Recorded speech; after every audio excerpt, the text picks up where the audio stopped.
This is a fun one. This is Desmond Watson. This is a guy.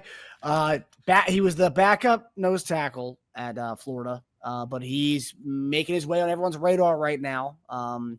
6'6", 464 pounds. This guy, Desmond Watson. He had 36 reps at his pro day last week. Would have 36 reps at 225. Would have been more than anyone at the combine by 3 reps. And he would be the heaviest player in NFL history once he makes a team. He was projected to be an undrafted guy, but with his pro day and his workout doing so well last week, they actually the experts are saying that he may slip into being a 5 to 7th round pick potentially now. So go from an undrafted guy to rounds 5 through 7. He's 45.93. I gotta say 5.93 for a guy who's 400, almost 500 pounds. That's not half bad at all, I'd say. And then also, too, they were big fans. The experts loved his vertical, 25 inches. And, of course, his 36 reps speak for itself. His knees were bone on bone when he got done with that 40, man. I bet, yeah. Hey, he made it through. Unlike Tyreek Williams, though. He made it through. That's true. So I was watching a podcast with him. He was on Shannon Sharp's show a couple days ago. And he said that he needs to lose weight. He knows he needs to lose weight. He needs to get down to about like 420. Ideally, 400 would be the ideal weight that he's talked about with the NFL team so far. But just doing there's not a lot of people have done write-ups on this guy, but I was looking at a few different ones. So this is what I gathered. Provides literally nothing as a pass rusher. Stamina is a serious concern. Have to question if the weight is a Florida decision or that he can't keep it down as he's consistently coming to spring camp 20 pounds heavier than his previous listed weight, which is interesting. Every year he's gone a little thicker. Teams will want him around 380 to 400, which is what he said last night on Shannon Sharp's show. And may doubt he can sustain that weight. Run defense has the power and anchor you'd expect for someone 100 pounds heavier than his competition. But he lacks the movement to finish plays even when he wins the rep. He has some value as a goal line guy. It might be of particular interest to teams as a tush push stopper if they do not ban it. Also, too, he did talk about potentially, getting the ball on offense sometimes for like a short yardage play. They kind of laughed about that with Shannon Sharp, but it made me think about our usage of Dontari Poe back in the day.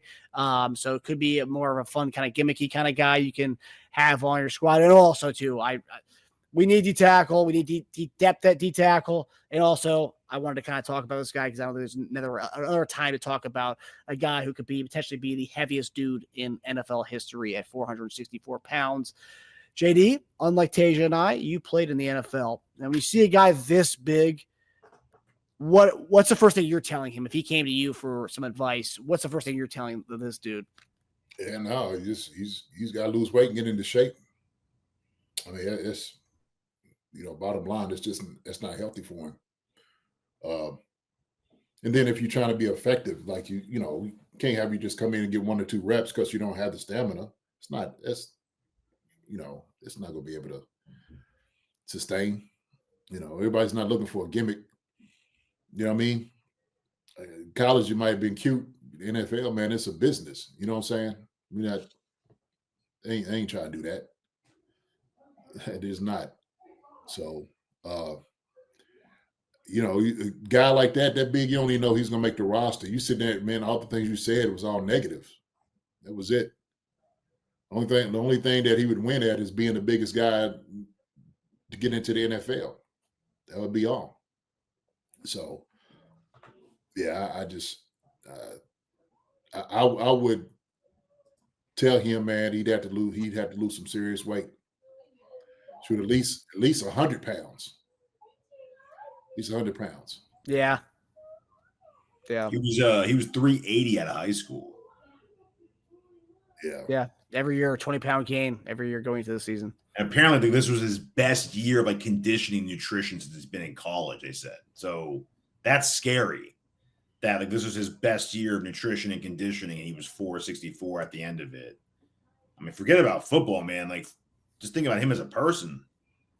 That's not good on us. That kind of weight and that kind of pounding, your heart's taken, playing football, trying to force yourself to get through a game like that. Yeah, that's rough, man. Forget about that. Talk about off-season training camp and conditioning. Getting through that's an issue too. And NFL training camp, where these guys have to pass through the conditioning tests. That's also, I mean, that's dangerous too. Yeah, I mean, from when I was reading up on him, I was reading other because they started interviewing other 400-pound plus players. There was one a couple of years ago who was still in the league, but he said initially, like, I got down in like my mid-high threes, and like what a world of difference it made for conditioning and for just foot speed, for quickness. Like, I was able to move. So I mean, it's good if you want to try to like just plug a hole, but you also need to move for that too, right? Like Tyleek's a run plugger, but that dude gets down the line. Like, he can move. He gets down there and makes open field tackles, right? Like, you need to do more than just plug a hole in the NFL. That's not getting it done. Yeah. Lyndon Hunter said, how big was Refrigerated Perry? I'm looking at it now. He said it was 6'2", 335, which was big back then. I mean, huge. Yeah. Yeah. This guy right here, man. What was Mount Cody? He was huge. He didn't like. I mean, that's a decent amount of time in the league, didn't he? With the Ravens. He was 349, 350. Yeah. So not even close to that. Not even close. I mean, 2 inches and 115 pounds, man. The crazy thing about him, they were asking Shan Sharp and Chad Johnson. Also, too, JD, Chad Johnson made a joke about his diet, about his own diet. He said, if you ever need any diet tips, he said, I'm 40 eating McDonald's still. He said, if you need any diet tips, come to me. And Watson was like, no, I'm not gonna be eating McDonald's. No, I need to lose actual weight. Yeah. So at least he knew that Chad Johnson's diet's not the way to go. So that's good. But he said that his brother, like that family, he's the biggest by far in his family. Like, his brother's like he said his brother's 5'9", like 165. Like, I mean, like, that's how 5'9", 165 to 6'6", 464 pounds. That's, yeah, because they were like, oh, how big's your family? He's like, oh, I'm the biggest by far. It's like not even close. Then he said, like, he gave an example of his like siblings, and it's like, well, 5'9" types to 6'6", 464 is big of a difference there. Yeah, huge difference. Man. Remember Shawn Rogers?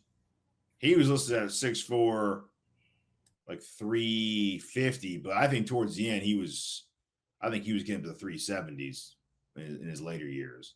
Who's that? Shawn Rogers, the DT. Yeah. Browns, and I think he went to Detroit. Yeah. Who's that? Gilbert. What's number 2? What was Brown, the old Packer? Yeah. Yeah, he was massive too. Yeah, he was 6'2", 340. That's kind of comparable, right? 6'2", 340, add 4 inches to that. That's still like, add 4 inches to that. I'll give him like 40 more pounds, okay? 6'6", 380.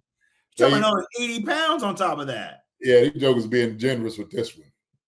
Gilbert was a lot bigger than 340. But he was also 6'2", right? We're talking about 4 inches. Yeah. Yeah, he probably was. Probably 350, 360. Mm-hmm. I mean, 5'9", 340 for a guy that size, pretty good. Or, I mean, are we just kind of... Who, Gilbert? I'm talking about Desmond Watson, a 5'9", 340 for a guy almost 500 pounds. Oh, yeah. He probably won't do it every play, obviously, but like... That's the problem. He's gassed for the quarter after that. Yeah, the fact that he was a backup nose tackle at Florida tells you, the guy wasn't... I mean, if he came in for a couple of plays during a season, then a game. That's... I mean, the starter nose tackle on that team's hoping to get drafted in like the 5th or 6th round. Cam Jackson. Yeah. So like, you have that. The guy who started ahead of him played all game ahead of him. It just goes to show you, man. I mean, NFL's no joke. I always say no gimmicks, but we do have a Mr. Irrelevant pick this year, and I will say this would be kind of a fan favorite if they did go with this guy at Mr. Irrelevant. I know it's a real draft pick. It's not a joke, but this would be kind of a fun pick to go with at Mr. Irrelevant. I think he'll be undrafted, but undrafted free agent. Oh, for sure. Yeah, he's not getting drafted. Man. To no Desmond Man. Watson. Yeah, To no Desmond Watson. you're like, man. When I stumbled upon this, I remember seeing a photo of him like picking up like the Tulane quarterback like a couple of years ago or like last year. Mhm. I mean, yeah, it might be. Yeah, it was I think it was a sack he had like 2023. It's one of the most insane photos you'll ever see. It's like literally. I mean, it looks like what I would imagine David and Goliath looked like. I thought it was AI when I first saw it. I was like, this can't be real. Yeah, it's crazy. He's just standing there, just picking up the guy like it's nothing. Yeah. There's another guy and slammed the pick. I slammed. I'm like, giant out there. Yeah, man. I just. You said Tush Push defending it. I was thinking Tush Push carrying it. I mean, as far as the quarterback to take the snap, though, I mean, quarterback or the guy pushing it. Oh, behind him, be the pusher. The pusher. Yeah, that's actually not bad. That not Good bad. luck with that. I mean, granted, he might land on the quarterback and dislocate his shoulder or something, but yeah, you run the risk there. But still, I mean, you're not. They might ban it after someone tries that. Yeah. Then you'll really get someone injured in that talking about leverage in that D line, man. Just have him carry the quarterback like 5 Yeah, yards. have him do the Tulane quarterback, but just pick up the quarterback with the ball and just like ram it in. Yeah. So that's Desmond Watson, guys. If you didn't hear about this guy, there you go. You heard about Desmond Watson tonight. So Linda Hunter said not being mean, but I don't think he can survive training camp.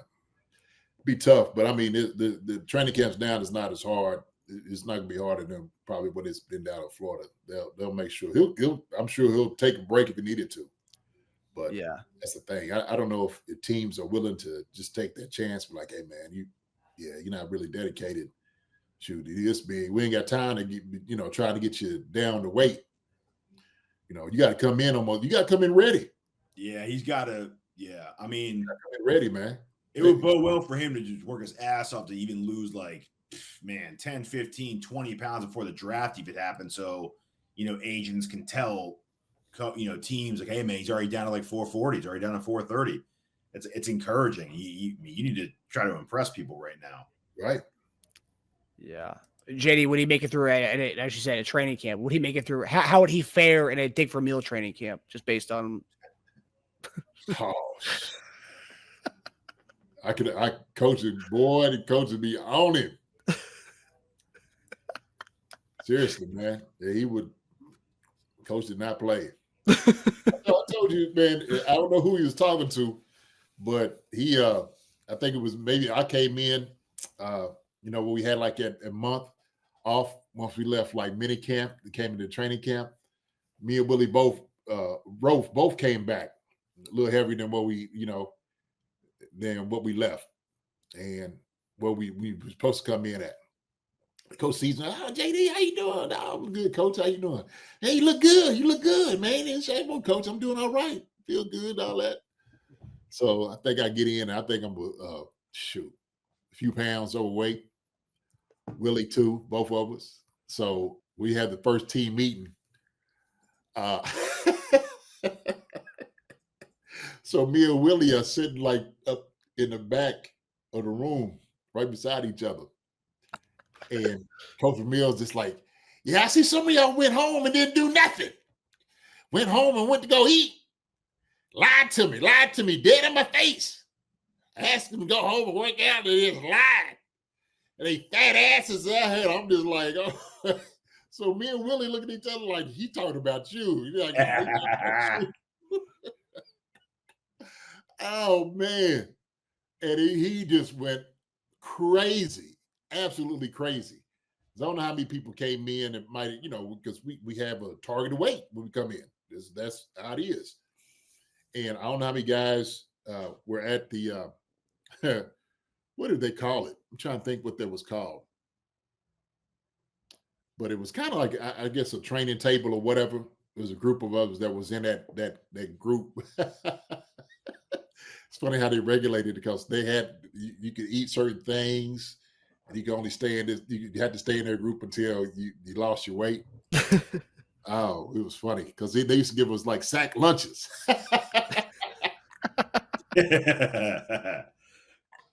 Yo, it was the funniest thing ever. I'm like, man, I'll never do this again. I think I was in that thing for about 3 days, baby. That was it. I'm like, oh man, I'm out of here. What do the meals consist of? Oh man, you do like cottage cheese and they had sandwiches and all, certain things that you like take a certain amount of protein. You had to like do some extra conditioning and stuff like that. Like I said, I was done probably in the first few days. I'm like, man, this ain't cool. So, yeah, it's one of my all-time favorite stories you tell is that story with you and Ralph. I love that story so much. yeah, man. They do nothing. Just lie to me in my face. And I love that he was so cordial with you when he first. He said, "Oh, hey man, you look great. You look great." You look great, JD. I'm like, hey coach, I feel good. Yeah, I'm ready. I'm sure that Jeff, when they brought out the coaches meeting. Yep, coach, we got let me see, probably about 10 names that came back that overweight. What? Yeah. That's so good. YB Negative says maybe Andy could be his diet buddy. They can both sweat off cheeseburgers. I was actually thinking that they could actually be like burger buddies, where like if they, the last thing this guy needs. Once he cuts down on weight, like they have a nice like little thing together. Nah, man, this guy needs cold turkey. Once he cuts it down, you act like it's gonna be, it's gonna take a long time. Yeah, it's gonna take a long time. I don't know. He's prime candidate for Ozempic. I'm actually. Do any players? I mean, how would they even work with athletes? Like I'm talking about real athletes, like like professional athletes, like taking Ozempic. Is that against? Is that a PED? That's definitely a PED. Okay, yeah, so, right. Well, because it just helps regulate like your insulin, right? I think, isn't that what Ozempic is? Yeah, so, it's like your blood sugar, like it's just the insulin. I think it's part of the regulation. A lot of people are using it to lose weight. It's not necessarily what it was necessarily used for. I think that's the reason. Right. But I think it does more than regulate your insulin, though, doesn't it? I mean, it regulates your appetite too. I mean, I don't know. It could. I'm not sure. I just know as far as like when some people do it. But why would it be a PED if it's just regulating your what's the name of it? Your appetite? I mean, a lot of drugs do other things besides what they're supposed to do that it helps someone, So based on this is just I'm asking Google AI. While NFL players can use Ozempic if prescribed type 2 diabetes, if an NFL player has type 2 diabetes and is prescribed Ozempic by a doctor, they are permitted to use as part of their medical treatment. So I think you have to have type 2 diabetes in order. Okay, but he couldn't just get on it if he wanted to. He'd have to be type 2 diabetic. Yeah, he would have. Yeah, you have to have a medical reason. Out in the real world, you don't need to be type 2. They'll give it to you if you're just, right. Yeah, if he wasn't trying to be the NFL, excessively over his weight. Yeah. Well, even out here in the world, you had to get a what's the name of it? Prescription, but you don't have to be type 2 diabetic to be prescribed Ozempic. Yeah, there's certain health qualifications to get on it. You don't have to have type 2 diabetes, but you can have other things like but you have to be clinically obese so you can get on it. I think so. I mean, because there are other health factors that would show like different type of blood results that would probably show that you would probably be a candidate for it. You have to be a candidate for it. There's certain things certain thresholds you have to hit. Correct. Yeah, because the doctor could justify you being overweight to the point where you're going to be diabetic soon if you don't get on it. So they could probably justify that. They had, but it's still a prescription. It has to be prescribed by a doctor to get. Correct. Right. Yes, that's the only way. I know it's because Susan. She works in the doctor's office. Yeah. So she says, when people get on these things, that's the reason. But they also talk about the risk of some of these things also. So a whole different conversation. But Linda had the nasty side effects I've heard. Yeah. So I don't know, like for a player, what that would necessarily do for a guy who didn't have it. But regardless of it, this guy right here would have to get into some serious shape to come play in the NFL. Yeah. I don't think as far as like him coming out there and helping out, listen, let's make this, I'm going to make this plain. Okay. the NFL, man, is a league of guys that are at the peak level in football. Okay. And they never had a problem with getting guys in. And they always try to get the best of the best in the league. And so, like, they don't need this guy. They don't need any other guy just for whatever reason. They're trying to get the best of the best that fits their mode.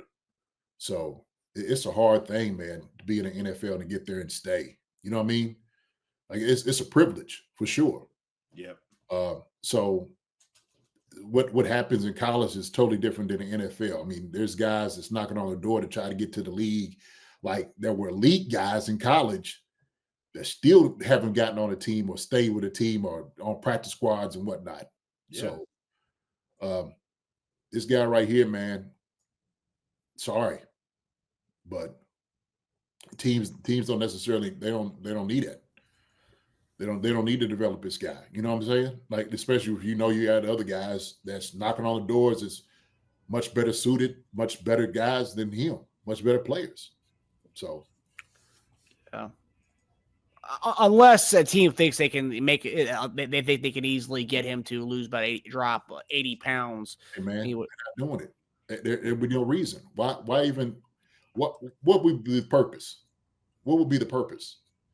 When you have, I'm telling you, you have guys that are much better than this guy who's been a backup that's been playing at this level. Why bring this guy in to develop him? You bring a roster spot in and guys that are hungry, who are disciplined, who's done everything in their power to get on the team. No, sir. Not to mention, that's going to be a huge adjustment for him. Also, like, you're pretty much going to have to kind of start from scratch because you only seen him play at 440 and 460. So he's going to have to adjust to life after being 450 pounds. So let's say you get down to 360.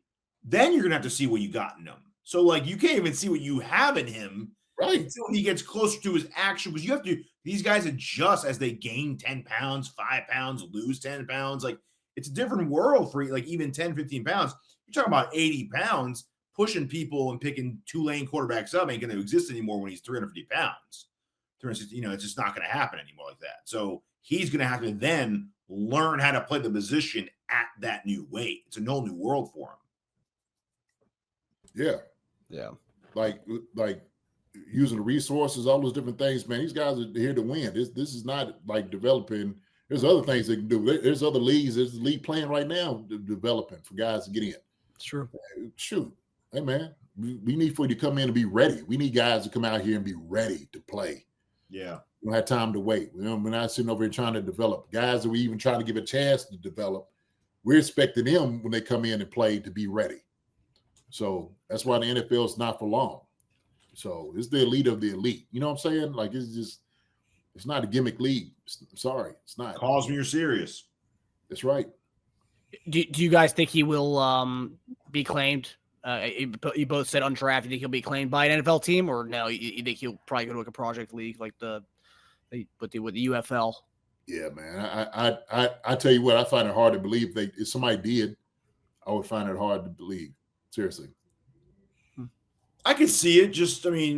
It's throwing a dart, but it's all up to him at that point. Like, you do it, and you tell him and his agent, look, man, if you come into camp and you can't get through, drills because of your size, you're still too big, you're gone. So, like, he can take this time and work his ass back into shape, or into shape, not back into shape, into shape, and then try to be ready and prove himself when we have an opportunity for him. But it's all, we're not counting on this, right? It's going to be, I don't see it, man.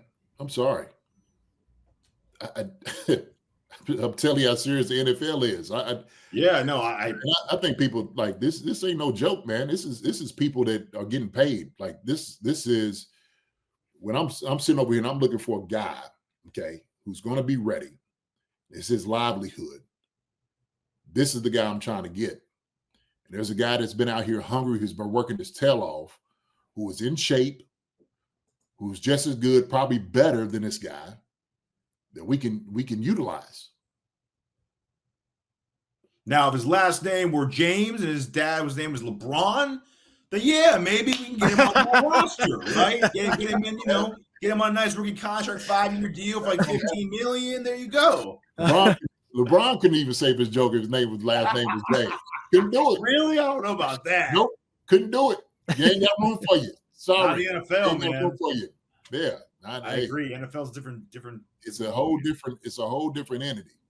Because there's guys that, who have that name of coach, players, dads that play the NFL, they just ain't making it. And that guy, like, the guy's a good player. Like, he's got good. Yeah, he's talented. He's very talented. Just couldn't make it. Now, if Stephen A. Smith was his dad, he could probably talk him up to getting on a team, maybe. All right. So Florida coaches should work with him to reduce his weight. They tried. I'm telling you, from the article I read, they were saying this year was like the most work they did with him to get him like as focused and on top of it as possible, and he was still 464, man. But see, this is what I'm talking about, the coaching, man. Like, they could have intervened way before this. And if you have a guy like this on scholarship and whatnot, you could have easily said, hey, man, look, you're going to come in here and work your tail off. And we're gonna weigh you every week, every single week. And so if you're not taking care of what you have to take care of, man, then you're not gonna do it. We can't keep using you. We're putting you in harm's way. Somebody said that earlier. He's a liability. This kid has a heart attack out there. Something happens. Yeah. I mean, God, dog. Insurance premiums on the team are going to go up. Well, coaches could have been in high school. They could have. I mean, and everybody, how's the anomaly? Everybody looking at it like, wow, look at him and stuff like, hey, man, somebody said, yeah, look at him. And somebody should have put him to the side like, hey, man, what are you doing? You really want this? If this is serious to you, then this is what you need to do to be successful. You want to go to the league? This ain't gonna work in the league, man, being this big. You gotta go to work now. Is that a character concern, JD? Yeah, for some it is, absolutely. Apparently it wasn't for some, because they let him handle it the way they wanted to.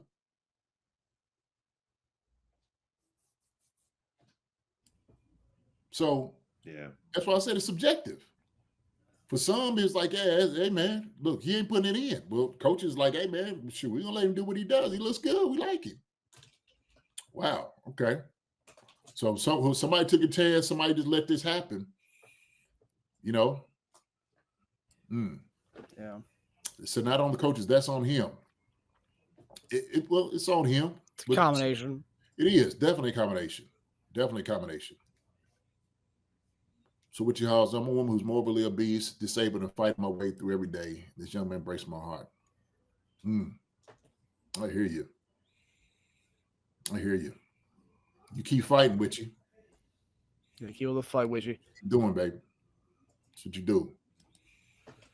Yeah. He's the thing for him. He has an opportunity.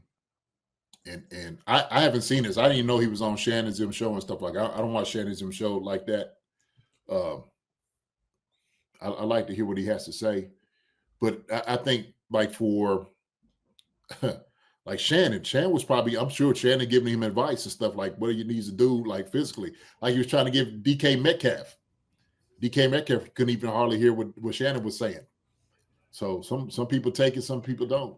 It was kind of more of it really wasn't like a life advice kind of thing. It was more of like a, they asked what coaches are telling him, are you going to lose weight kind of thing. But it was mostly like Ocho Cinco and Sharp were kind of laughing, like, at like his combine results and stuff and how big he is kind of thing. Like, yeah, it was a more gimmicky kind of thing and not really like, oh, you need. Really, Shannon was taking it seriously. That's surprising for me. Nah, well, they're both kind of like giggling with him on the Mhm. call and stuff. I mean, Shannon said, I mean, like, yeah, what are the coaches telling you? And he was like, yeah, I probably need to lose weight. He's like, yeah, you do. I mean, like, but you're more of like a, probably more of a 2-down lineman kind of guy, like, and Yeah, that was 2 down all game. yeah. I think that's what he meant. Yeah, I mean, not 2 down in a row. like goal line stands. But yeah, it wasn't a really serious heart to heart. Yeah. Drew Boucher, he was sitting there saying that, he was type 2 diabetic. He was talking about the Ozempic, I think. He's talking about. Oh, we got a fan. We got a fan. Demonte Green Beans. Man, please put him with Chris. We got a Desmond Watson fan in the chat. He wants us to hit Mr. Relevant right here. Sign him up. Lock it in. What do you say about DK? Shannon was giving DK a hard time? Well, he was trying to tell DK Metcalf, he was saying that part of the reason maybe he was like, a game could go up if you're eating the right way and all those different things. And DK Metcalf really didn't want to listen, like hear it. It was almost like he was like, yeah, I got it, but I'm kind of do mine. Said he was kind of still eating like garbage food. And Shannon, he eats 2 bags of candy a day. Yeah, Shannon was like, all right, man, look, I can't tell you nothing. And so, you got to follow your own advice, whatever it is that you feel is right for you. Sure. I think the arrogance of it was, here you got Shannon, Hall of Famer. He's huge on working out, talking about longevity in the league, talking about taking his game up, even to another level, like to be the best wide receiver in the league. There's other things that you have to do. And it seemed like DK Metcalf was like, yeah, like kind of, So when you kind of listen to that little, when they kind of talk about that, it does seem like there was like a little bit of arrogance from DK Metcalf. Yeah, because he's got 8-pack shredded abs while eating candy. He thinks he can do whatever he wants. Hey, man, and you could some people can get away with it. You can do it for a long time, treating your body a different way, and some people, genetically are predisposed to certain things happening to them. Sure. He might have been blessed genetically, to have a body, having abs and stuff like that, where he's able to shred the pounds and stuff like that. How we was talking about gaining weight. Shoot, when I was young, man, I keep weight off. Couldn't get no weight. Eat everything. Shoot. Man, hit 40, boy, I start looking at cheeseburgers or something, man, and just start gaining weight. So, and it's a whole thing of just disciplines, things you just had to do differently and better. So. Look at that burger, your ass jiggles for a week. Yeah. Well, mine's pretty tight. I don't know. Oh, okay. Over jiggling. All right. I got this thoroughbred behind me, Teja. All right. Hey. Yeah, I thought, okay, I got the wrong idea. Yeah. Got buds of steel, huh? Remember those? Yeah, buds of steel. There you go. But what I'm saying is, I am sympathetic for the ones, the ones that's on here, like Witchy and what's the name, and Drew was sitting there saying those things that that do happen to us, that we go through, or whatever, that sometimes it's just hard to lose that type of weight. Get control of these things. May need a little bit more help. To get us to the goals that we need. Health wise. So the thing is, can you intervene on a guy who's younger for that? And hopefully this is something that they can, kind of get a handle on before it gets too late, especially has an opportunity to play in the NFL. And if that's his ultimate goal to do that, if he's able to put the time in, all the effort to maybe make this a reality, shoot, I think he should. Hi, everybody. Thanks for watching. Subscribe here to get the latest from the show. Also, be sure to check out the best clips from Chief Concerns. And if you prefer to listen to the show, subscribe and follow us on Apple Podcasts, Spotify, and anywhere else you get your podcasts.